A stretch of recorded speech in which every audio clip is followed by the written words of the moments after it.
Creyeron que era el momento perfecto para disparar. El cielo estaba despejado, la visibilidad casi absoluta. Todo parecía bajo control, pero estaban a punto de cometer un error que lo cambiaría todo. Era el 22 de marzo de 2025. En algún punto sobre el Mar Rojo, un F-16 de la Fuerza Aérea de Estados Unidos surcaba el aire, cumpliendo una patrulla de rutina. Altitud estándar, velocidad de crucero, ninguna amenaza aparente. De pronto, una luz roja se enciende en la cabina. Bloqueo de radar confirmado. Un punto aparece en el sistema. Y luego otro. Lanzamiento detectado. El piloto reacciona en menos de un segundo. Gira bruscamente el avión. Se activan bengalas. Las contramedidas electrónicas rugen. El cielo se transforma en un campo de batalla. Un misil Sayyad, guiado por infrarrojos, ha sido lanzado desde una zona controlada por los hutíes en Yemen. Invisible, rápido, letal, está en el aire y va directo hacia su blanco. El F-16 entra en picada. Los motores chillan con fuerza. La atmósfera vibra. Y abajo, en el mar, el silencio se rompe. Un EA-18 Growler activa su sistema de interferencia, cegando al misil con pulsos de guerra electrónica. En lo alto, un E-2 de Hawkeye gira en modo vigilancia total.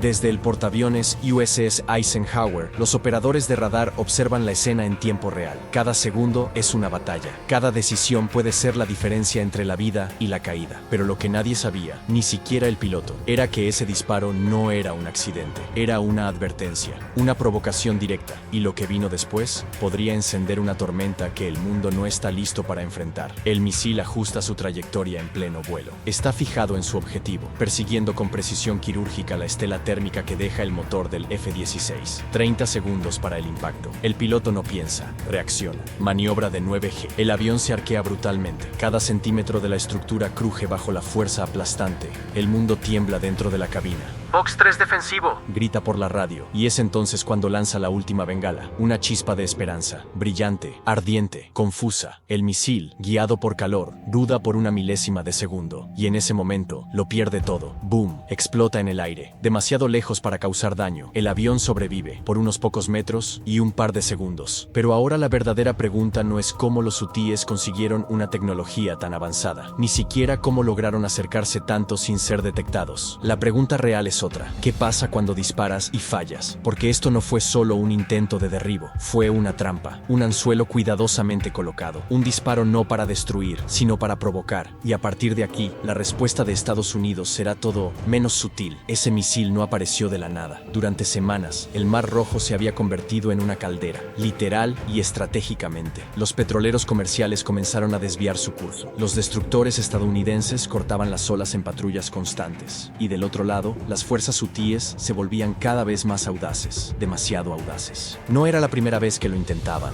Días antes, un dron estadounidense MQ-9 Reaper fue derribado frente a la costa de Yemen. No tuvo ni tiempo de defenderse. Los hutíes se atribuyeron el ataque por Telegram, subiendo un vídeo del dron ardiendo mientras caía al mar. Lo mostraron como si fuera un trofeo. Estados Unidos respondió, pero no con todo. Y ese fue el error que los hutíes malinterpretaron como debilidad, porque lo que ocurrió después no fue un accidente, fue una advertencia ignorada.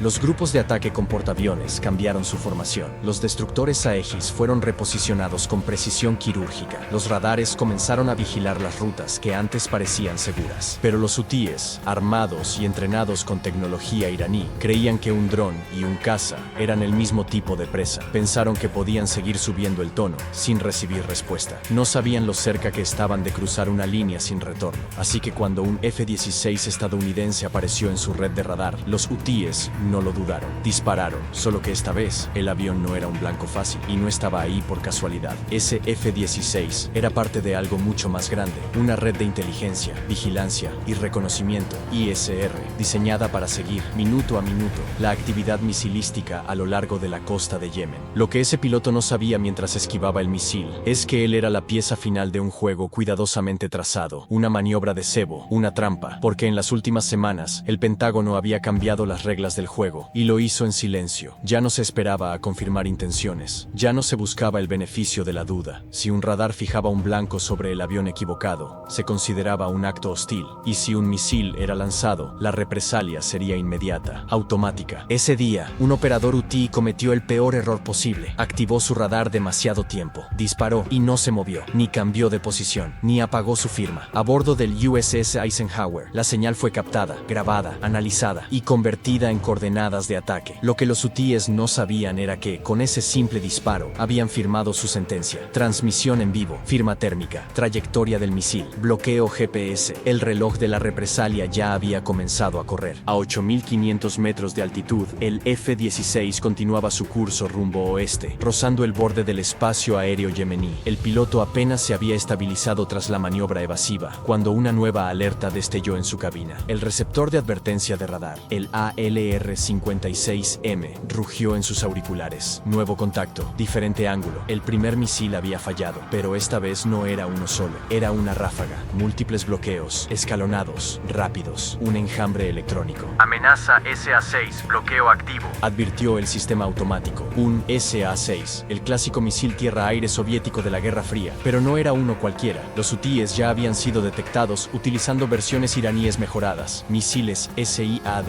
más móviles, más precisos, más difíciles de rastrear, pero aún vulnerables, lentos para desplegar, aún más lentos para ocultarse. Pero si están activos, son letales, y ahora lo estaban cazando. El F-16 estaba en su mira, y el piloto lo sabía. Con la mano izquierda empujó el acelerador a fondo, postquemadores encendidos. Con la derecha, armó el sistema de contramedidas. Una nueva salva de bengalas estaba a punto de ser liberada, y en ese momento, el cielo ardió, y detrás de él, el escape del F-16 brillaba blanco incandescente contra la fría noche del desierto, un faro perfecto para cualquier misil cazador de calor en modo infrarrojo. Viper 3 en defensiva, múltiples bloqueos, repito, múltiples puntos de lanzamiento, solicito apoyo inmediato. En lo alto, cortando el aire con sigilo, un EA-18G Growler del escuadrón VAQ-140 de Patriots ya estaba en posición, y no venía en silencio. Ráfagas de interferencia electromagnética estallaban invisibles en el cielo, como humo digital ahogando los radares hutíes. Le regaló al F-16 apenas unos segundos, pero en combate, unos segundos pueden marcar la diferencia entre la vida y el fuego. El piloto bajó la nariz y lanzó el avión en una picada suicida. La visión se estrechó como si el mundo se cerrara en un túnel, pero él no soltó el control. Alta velocidad, mínima resistencia, maniobra total de evasión. Las bengalas explotaron en ráfagas detrás del avión, como una cascada de fuegos artificiales persiguiendo a un fantasma. El piloto giró de nuevo,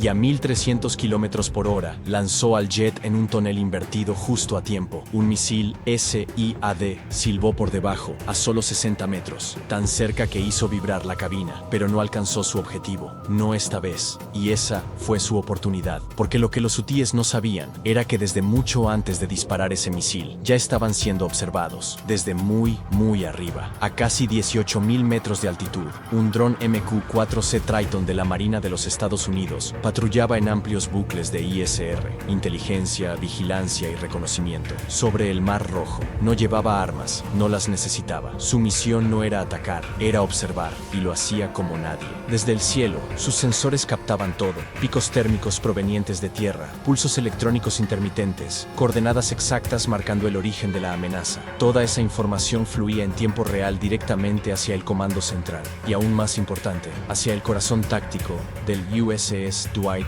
D. Eisenhower, su centro de información de combate. El enfrentamiento en el aire había durado menos de 2 minutos, pero las consecuencias, esas iban a tardar horas en desenredarse. Mientras el F-16 regresaba a un patrón de espera sobre el Mar Rojo, otra silueta apareció en el radar. Un segundo F-16 del 421º Escuadrón de Cazas se colocó a su ala, escolta silenciosa, escaneando el espacio aéreo en busca de nuevas amenazas. Entonces llegó la llamada. Desde lo alto del mando, voz firme, mensaje claro. Enfrentamiento confirmado, datos de objetivo bloqueados, mantener posición, aves en camino. Pero incluso antes de que los cazas despegaran, la Marina ya había comenzado a preparar la respuesta. En las entrañas de un destructor clase Arleigh Burke que surcaba las aguas cercanas, las compuertas de sus celdas VLS, sistemas de lanzamiento vertical, comenzaron a abrirse. Uno a uno, los tubos se alineaban como dedos señalando el horizonte, esperando la orden que convertiría una amenaza en un cráter ardiente sobre la costa de Yemen. En su interior, misiles de crucero Tomahawk de largo alcance, precisión quirúrgica, listos para el lanzamiento inmediato. La orden no tardó más de 5 minutos tras confirmarse la amenaza. Objetivo Alfa, autorizado el disparo. Una confirmación,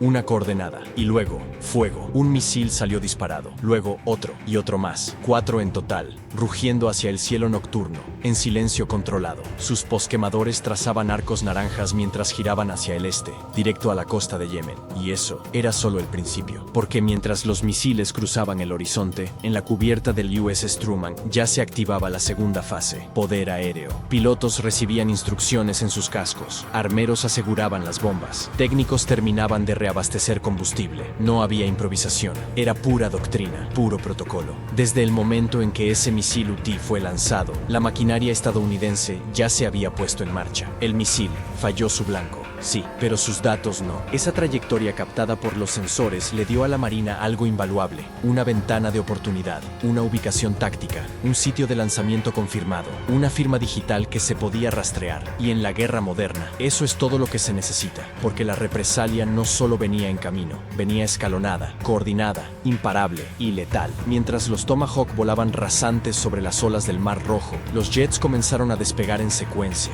uno tras otro, como engranajes de una máquina de precisión. El primero fue un E-2D Hawkeye, encargado de mantener vigilancia electrónica y control aéreo sobre toda la operación. Le siguieron dos EA-18G Growlers, plataformas especializadas en guerra electrónica, diseñadas para cegar radares enemigos y desorganizar completamente sus comunicaciones. Y luego llegaron los martillos, 4 FA-18 Super Hornets, cargados hasta los dientes con bombas guiadas GBU-38J-DAM de precisión milimétrica y misiles antirradiación AGM-88HARM listos para silenciar cualquier radar activo. El paquete de objetivos era claro. Primero, el sitio de lanzamiento de misiles. Segundo, un puesto de mando sospechoso en tierra. Tercero, un camión radar móvil, detectado horas antes por un dron, gracias a su firma térmica. Uno a uno, los Hornets fueron catapultados al cielo desde la cubierta del Truman. Alas desplegadas, flaps abajo, motores rugiendo como bestias hambrientas mientras el grupo de ataque se acercaba a la costa. Los Growlers comenzaron su pasada de apertura, una sinfonía de interferencias electromagnéticas, transmitiendo en banda ancha y cegando todo el espectro radar enemigo, como si se encendiera un sol invisible. Los hutíes probablemente no tenían idea de que estaban siendo atacados, hasta que la primera explosión iluminó el horizonte. Los Tomahawk llegaron primero, impacto directo, el tráiler radar, pulverizado,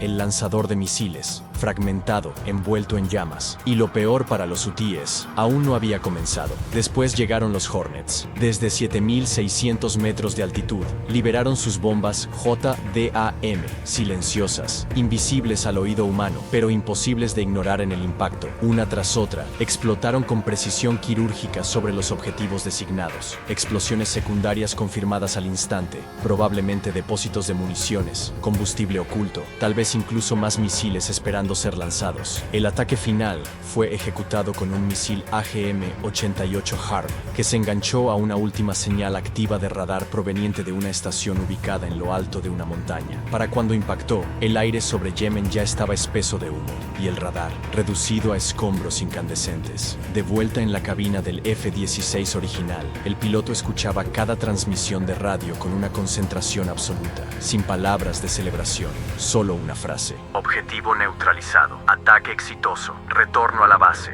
El cielo sobre el Mar Rojo estaba en calma nuevamente. Silencio. Pero esta vez, un silencio ganado. Dicen que la guerra moderna es rápida, pero esto fue otra cosa. Desde el instante en que el F-16 detectó la amenaza y envió los datos del misil entrante, incluso antes de esquivarlo, la Marina de los Estados Unidos ya tenía lo que necesitaba. Tiempo exacto del disparo, telemetría completa, vector de lanzamiento, coordenadas GPS, firma térmica. El grupo de ataque no solo supo lo que ocurrió, supo exactamente dónde ocurrió, y eso lo cambió todo. Dentro del Centro de Información de Combate del USS Eisenhower, la transición fue inmediata, de una postura defensiva a una preparación ofensiva total. No hubo gritos, no hubo caos, solo voces firmes y calculadas, reportando con precisión quirúrgica, telemetría confirmada, coordenadas de lanzamiento fijadas, objetivo alfa, activo. El comandante del Eisenhower no necesitó pensarlo dos veces, una sola orden bastó, paquete Bravo, y con esa frase, el protocolo de represalia se activó.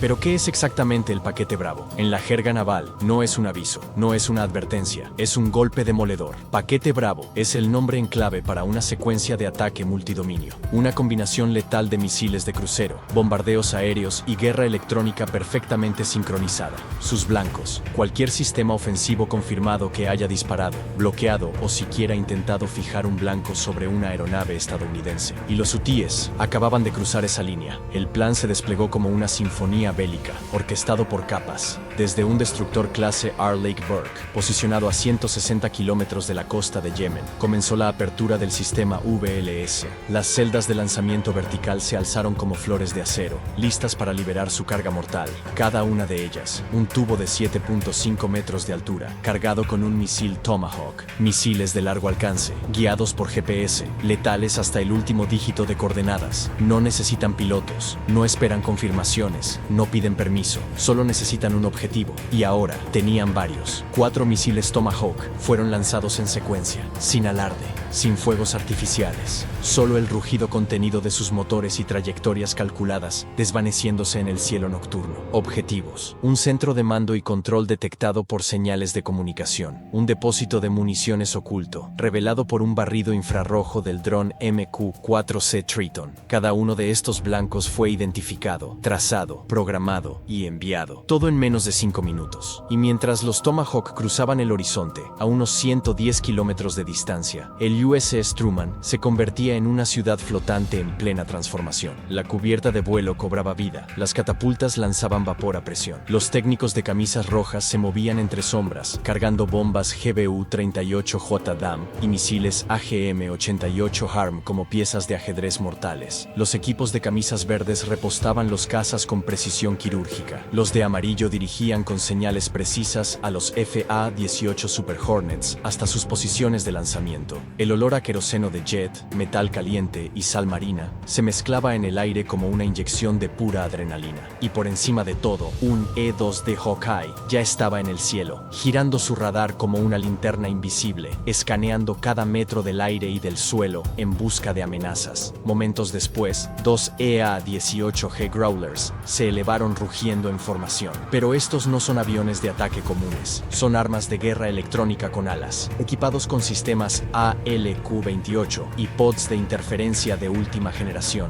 Los Growlers tienen una única misión: silenciar radares, cegar misiles, desconectar comunicaciones. Su especialidad no es el combate directo, es convertir toda señal enemiga en un mar de ruido blanco. Ni bloqueo, ni seguimiento, solo confusión, solo caos. Detrás de los Growlers venían 4 FA-18 Super Hornets, completamente armados para llevar la guerra a su punto más letal. Cada punto de anclaje del fuselaje cargado con bombas inteligentes, J-DAM y misiles antirradiación de alta velocidad diseñados para rastrear señales y borrarlas de la faz de la Tierra. Muy por encima de toda la operación, un dron MQ-4C Triton de la Marina de los Estados Unidos continuaba su órbita silenciosa, sus ópticas frías escaneando en busca de blancos calientes, sin emitir una palabra, sin ser visto, solo observando, monitoreando post-impactos, columnas de calor, movimientos de vehículos, posibles evacuaciones. Y cada vez que alguna unidad UT intentaba moverse o esconderse, el sistema la marcaba en tiempo real. Los datos fluían desde el Triton hacia un satélite de retransmisión, y de allí directamente al equipo de control de fuego a bordo del USS Eisenhower. Cada coordenada, cada pulso térmico, cada firma electromagnética, transmitida con segundos de diferencia. Ellos estaban listos, no para improvisar, sino para redirigir recursos de ataque en tiempo real, sin perder un solo latido. Porque esto no era una represalia impulsiva, era arquitectura militar, precisión quirúrgica. A las 2:12 de la madrugada, hora local, el primer Tomahawk impactó.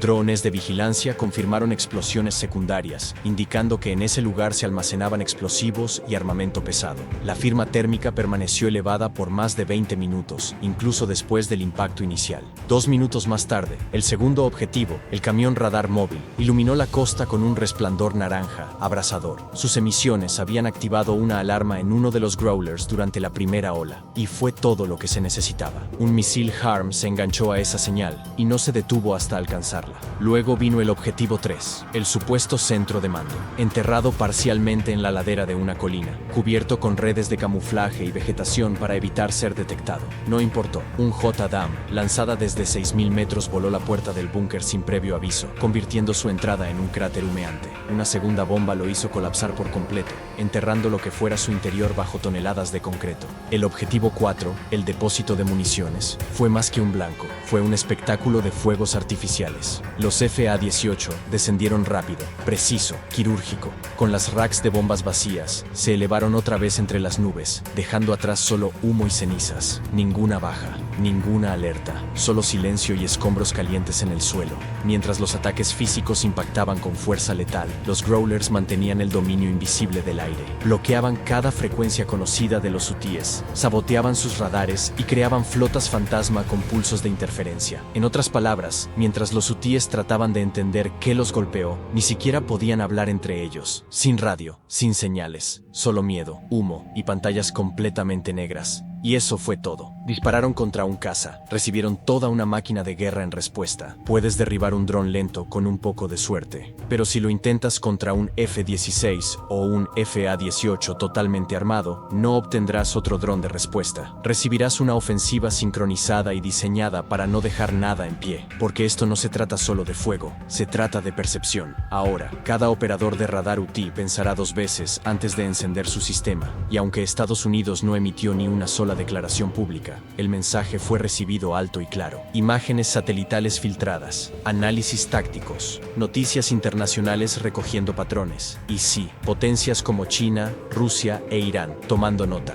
La lección es clara, no le apuntes al cielo si no estás listo para pagar el precio, porque si lo haces, ya no se trata de quién dispara primero, sino de quién puede mantenerse en pie después del primer golpe. Tras el ataque, el ala aérea del portaaviones cambió de inmediato a patrulla de combate total. 2 cazas en el aire, día y noche, listos para responder en segundos, circulando, escaneando, protegiendo. Pero ahora, déjame preguntarte algo a ti. Si tú hubieras estado al mando esa noche, ¿te habrías detenido tras neutralizar el lanzador enemigo? ¿O habrías ido más allá, hasta dejar cada radar enemigo fuera de combate? Piénsalo bien, no respondas como espectador, responde como comandante.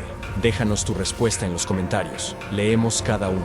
Y si este video te hizo ver con otros ojos la precisión de la guerra moderna, haz lo siguiente, dale like, suscríbete y activa la campanita de notificaciones para que no te pierdas la próxima misión. Gracias por mirar, nos vemos en el próximo video.